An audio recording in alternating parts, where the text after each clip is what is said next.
class. In this video, I want to go over the basics of sets. So let's get started. We begin by going over some notation. So what is a set? Well, a set is a collection of objects called elements. These elements of the set are going to be numbers, they could be people, they could be colors, they could be any item that could be organized. Okay, so those are our elements of our set. Now there are two typical ways that we will go about writing a set. The first one is usually more intuitive for many students. It's called the roster or the list notation. And in order to use this notation, you simply begin by opening what we call a brace, right? Not a parentheses, but a brace on the left side. And then before you close the brace on the right side and separate each element by a comma, you would then insert every element inside of those braces. For example, let's take a look at this set. It says brace 2, 4, 6, 8, and then it closes the brace. We would say that this is a set with 4 elements, and the elements are the numbers 2, 4, 6, 8. Now, let's give another way that we could write a set. What about something called set builder notation? You may have seen this before, maybe in a previous math class like an algebra course or a geometry class. Set builder notation is another way of writing a set where you do use braces still, but instead of simply listing each element separated by a comma, you will instead use a variable. Now, I know this might remind some of you of algebra and you might get a little bit upset, but keep in mind a variable just means a letter that represents some unknown thing, okay? So we're going to use the variable x here as our placeholder variable. After the x, you'll notice that we use a line, and that line indicates that we're going to talk about what type of x values live in this set. And we actually would say the words such that. That's just the tradition of how we read this, okay? So you're getting kind of used to the jargon here. So this says that to be an element of the set, you would be a member x such that, and then you'll give the variable again, x in this case. And we used a new symbol here. Let me grab another color so I can differentiate with you. This symbol here kind of looks like the letter E, right? Kind of looks like that. And that might be helpful for you to remember. That letter is that's not a letter, that symbol rather, stands for the word element. And on our next video, we'll talk more about symbols like element and subset and other types of symbols like this. So when you see that, we'll read X is an element of whatever is next to it on the right. Now in this case, we use the capital bold-faced letter N. Below in the white box to the right on the screen or in your notes, you're going to see several of these block-faced letters that stand for something. So bold-faced N will always stand for natural numbers when you're talking about math. What are natural numbers, you remember? Well, where do you naturally begin counting as a child? That's right, 1, 2, 3, 4, etc., going on toward infinity. So we're saying X is an element of that set of numbers, that category of numbers called the natural numbers. And here we also say x is less, remember that means less than, that arrow here. X is less than 10, and x is even. So we can put many different descriptors inside of our braces here when we're using set builder notation to describe what types of elements belong to this set, okay? And then if you wanted to, just make sure you understand what this is saying with me, let's see if we could rewrite that set in what we call the roster notation that we just did a moment ago. So if you're a natural number, so 1, 2, 3, 4, etc., and you're less than 10, okay, so you can't go beyond that number, that's your boundary point, and does not include 10 because it doesn't have the equal part. And x is an even natural number, so it's not going to be 1 or 3 or 5 or 7, it's going to start with 2, that's right. So this would be the first natural number, which is even, 2, followed by the next natural even number, 4, 6, 8, and again, I can't include 10 because it doesn't have the or equal to there, so let me erase that for you, so you don't get confused. Okay, so this would simply be the same set above. And in fact, we'll talk more about sets which are exactly the same. We call them equal sets versus equivalent sets, which just have the same number of items. Okay, so what I would recommend strongly, at least for this class, I would recommend that you memorize at least what the capital N stands for, the natural numbers, the capital Z, which is your integers, which mean you have the negatives and the positives, and you have 0. And then, of course, rational numbers mean fractions. The rest below are nice to know about, but those are going to be more of algebra type of symbols. But I just wanted you to see different options. Okay, well, let's head over to our next slide and continue with our discussion of notation. Let's see if I can clear the screen for you real fast here. Okay, there we go. In this example, we're going to practice the notation that we just talked about. Example 1 says, can you express each set in roster notation? And then we have part A, where it says in braces, X such that X is a major Disney theme park in Orlando. Again, for those of you who may not be in Orlando or you don't care about theme parks, sorry, I'm not trying to confuse you with this question. But let's take a look at what this set notation, the set builder notation, is referring to. All right? So it said express each set in roster notation where X, to be in the set, has to be a major Disney theme park. So how would I write this in roster notation? That's right, I would open up my braces, and I might need to make some space here. Maybe this is a big set, so I'm gonna leave some space. I always recommend using a pencil when doing your homework in case you have to make a change, an adjustment. So if you remember what the major theme parks are, I think we have like Magic Kingdom. I'm just gonna abbreviate. Magic Kingdom, we have Epcot. I guess I can spell that one out. What else do we have, if you remember any of them? Epcot, Magic Kingdom. I'm drawing a blank. I think Animal Kingdom is one. Yep, Animal Kingdom. I think one of them is Hollywood Studios. They may have changed the name, forgive me if that's not accurate, up to date. And there may be other ones like Blizzard Beach. I'm not sure what they even consider anymore to be theme parks, but you know what I'm trying to say. So what you would do is you would list all of the elements that belong to that set. And if I included them all, we would say that this set has 4 elements. But again, that may or may not be accurate, up to date, so don't hold me to that one. But just wanted to give you an idea here of how you can easily go back and forth between set builder and roster notation. Let's have you try one on your own. I encourage you to pause the video and then come back and see if you have the right answer. So in part B it says, X such that X is one of the colors in the rainbow, or in a rainbow.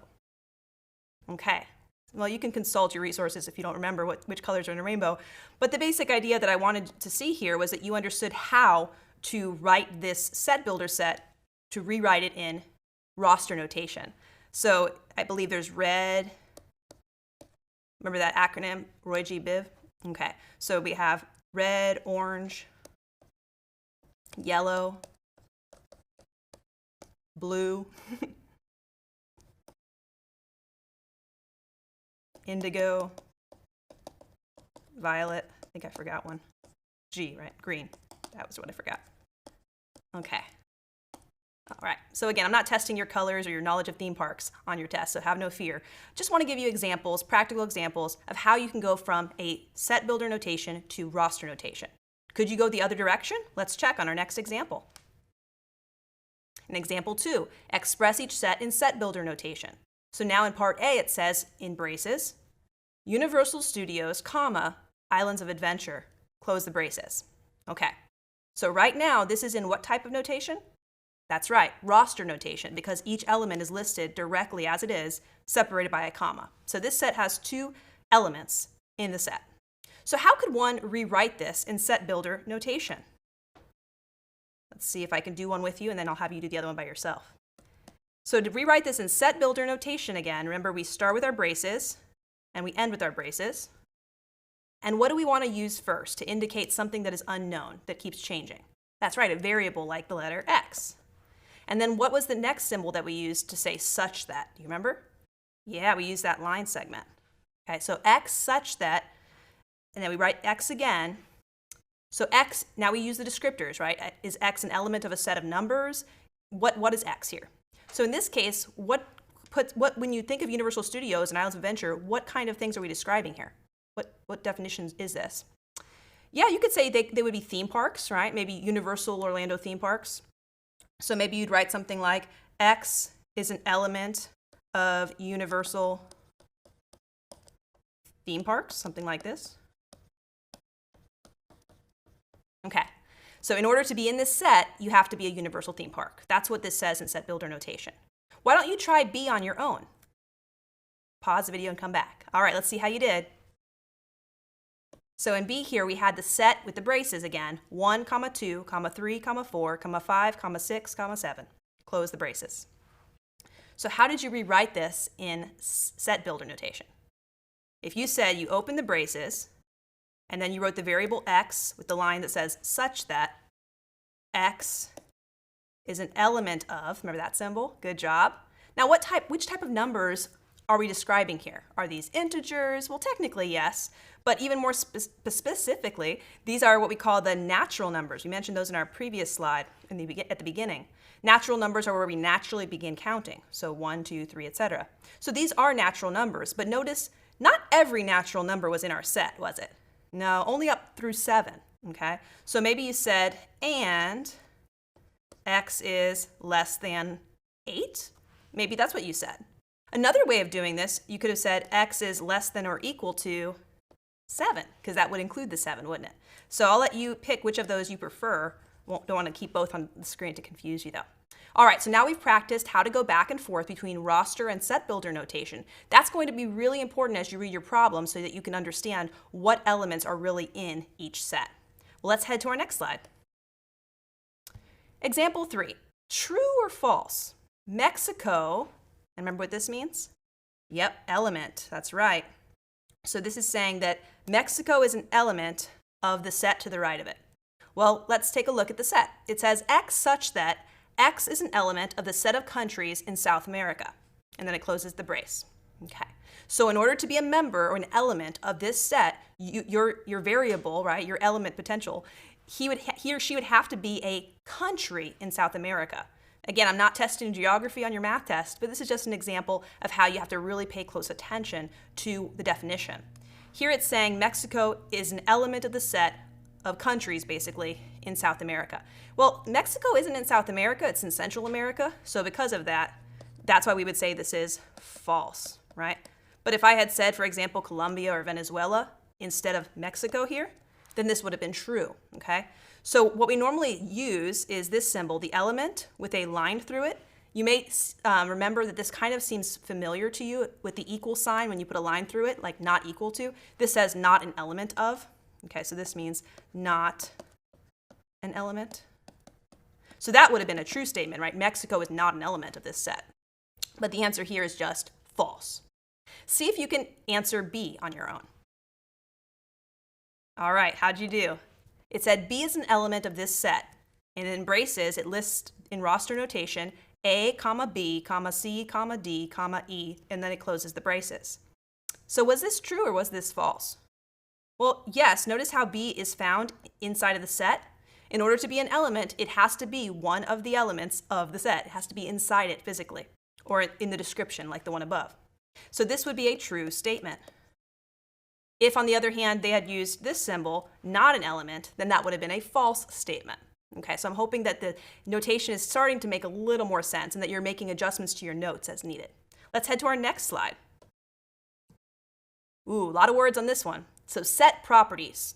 You're really going to want to take good notes here, okay? So we've been talking a lot about sets which have a certain number of elements in them. So we have a definition for those types of sets. We say that a set is called finite. I'm going to fill in my first blank here. A set is finite if it either contains no elements, so that would be what we call the empty set. And the way we normally would write that is we'd open the braces and have no elements inside, which indicates it's empty. Or we could put a circle with a line through it, as you see over here.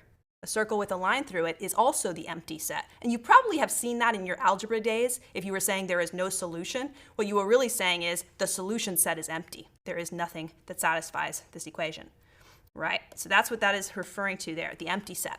So that's one option. To be a finite set, you could be a set that has no elements inside. Because if someone says how many elements are in the set, you would say 0, right? That's a finite number. But there is another option, and that would be that the set has a finite number of elements, like 2 elements, or 3 elements, or 1 element, or 100 elements. For example, let's take a look at this set here. It says braces 2, 4, 6, close braces. So this set would be what we call finite, right? Because it has a finite number of elements. It has how many? 3, that's correct. So we would say this is a finite set with 3 elements. In fact, if you look at the box below, I'll skip ahead for a moment. If your set, let's call it set A, we usually use a fancy script, capital letter, to find the name of a set. So this is set A. If set A is a finite set, then you see the letter N here. Now, if you've ever taken algebra, you've seen something like this, and this might be, again, causing some bad emotions, memory from algebra. But this is not a function or anything like this in this math class. This is simply telling you the number. N stands for number. The number of elements in set A. The number of elements in set A. There's a fancy name for that you might see in the homework or on a test question, and it's called the cardinal number, and that just means the number of elements in this finite set. So we would say, for example, that in the set we just talked about, 2, 4, 6, it has a cardinal number of 3, right? It has a cardinal number of 3. Now, the other type of set is one that is kind of hard to think about, but it's the set in which you don't have a finite number of elements, but instead you have an infinite number of elements. So if there are infinitely many elements, we say that the set itself is an infinite set. Now, you might be thinking, when would I ever have an infinite set? Well, consider those bold capital letters we talked about in the previous few slides ago. We said bold-faced Z or bold-faced N or bold-faced R. Those were the sets of natural numbers or integers or real numbers. Well, those sets of numbers go on forever, right? You can start counting the natural numbers 1, 2, 3, 4, 5, and you can keep on counting forever and ever and ever, going toward what we call infinity, okay? So if you have those types of sets, for sure, those are called infinite sets because there's not a finite number of items or elements inside, okay? Another way that you can indicate to someone that you have an infinite set is if we use something called an ellipse. So for example, if I wrote 2, 4, 6, and then I wrote dot, dot, dot, then that's really saying, those 3 dots, that's called an ellipse, right? That's really saying I want to go on like this pattern forever. So it's going to be all the rest of the even natural numbers, right? 8, 10, 12, 14, 16, 18, forever and ever and ever. Okay, that would be an example of an infinite set. Okay. All right, so let's go on to filling in the rest of the blanks on this page. I'll erase that for now so I don't confuse you further. We say that 2 sets are blank if they have exactly the same elements. Now, I kind of alluded to this in a previous slide, right? We said 2 sets were equal. And again, you might want to make note cards. There's a lot of definitions and a lot of symbols coming at you in this video, okay? So we say 2 sets are equal if they have exactly the same elements. Now, what we're saying here is you might have described the set differently. Maybe one of you used set builder notation and the other person decided to use roster notation. But in the end, they have exactly the same elements. We would say that those 2 sets are equal. So for example, if set A has elements 2, 4, 6, and set B has elements 4, 2, 6, well, they're exactly the same. So even though we said them in a different way, they were exactly the same set of elements. So they're equal. But a lower distinction that we want to make sure we're aware of is the word equivalent. We would say that 2 sets are equivalent if they have the same number of elements. So notice here I have set A with 2, 4, and 6 inside, and I have set B with 1, 3, and 6 inside. They both have the cardinal number of 3, don't they? The number of elements in A is 3, the number of elements in B is 3. Okay, so the cardinal numbers are the same, so they are equivalent. But are they exactly the same elements? No. An example of this is a colleague of mine. She might have 30 students in her class, and I might have 30 students in my class. And we might even share some students. But if they're not exactly the same students, then we're not talking about the same set of students, are we? Just because they both have 30. Okay. One more definition on this slide before we get to some practical applications. We say that a set is well-defined. That's really important. A set is well-defined if its elements can be clearly determined. So it's not really necessary to think of well-defined when you're dealing with a roster notation because they tell you directly what your elements are. They're clearly determined, right? But what about if you use set builder notation, perhaps, and you have a verbal description? Well, if that verbal description isn't very clear, you might end up having one person interpret differently than someone else. And so we want to have sets which are very well defined so that it's very clear to any reader exactly which elements are inside. Okay, let's see if we can apply these definitions to some examples. Example 4. Determine if the set is finite or infinite. And if it is finite, state its cardinal number. Okay, so we'll do the first one together and then I'll hope that you can do B on your own. In A, it says the set of fractions between 0 and 1. Well, let's think. Maybe we can draw a little picture of a number line. So I have 0, I have 1. Could there be a fraction in between there? Can you think of any? Maybe an easy one would be cutting it in half, right? So 1/2. But you could cut that in half from the distance from 0 to half in half. and you actually get a quarter. Or you could cut the distance between 1/2 and 1/2, and you would get 3/4. And you could continue, not just in quarters, but in eighths and sixteenths and all kinds of, in fifths, all kinds of ways. In fact, we would say that there are an infinite number of ways that you could continue to segment up that line into an infinite number of fractions. So because this is an infinite number of fractions, I would say that this is an infinite set. Okay, so that would be an infinite set. What about B though? Would B be infinite or finite? Take a second, pause the video, try it yourself. Well, hopefully you said finite, all right? As of the time of this video being recorded, there are still how many states? 50, that's what I have right now. Okay, so there are 50 states, and this is a finite set. And the cardinal number would be 50, right? So the number of elements, if I call this set A, right? The number of elements in set A would be 50. Again, this is not a very clear way of writing the set. I would have done something like X such that X is an element of the states in the United States, and I'd close it up. Okay, so just getting a little bit more technical there. But the key information was, can you tell the difference between a finite description of a set and the description of an infinite set? Good job. Let's go to our next example. Example 5, our last one. Determine if this set is well-defined. Okay, remember what well-defined meant? Right, so anybody can look at this description or they can look at this set and they'll know exactly the elements that are inside. So number A, letter A, we'll do together. The set of the best professors at Valencia College. Do you think that's well-defined? No, it's highly subjective, isn't it? Right? Some people would agree, some people would disagree. So we would say not well-defined.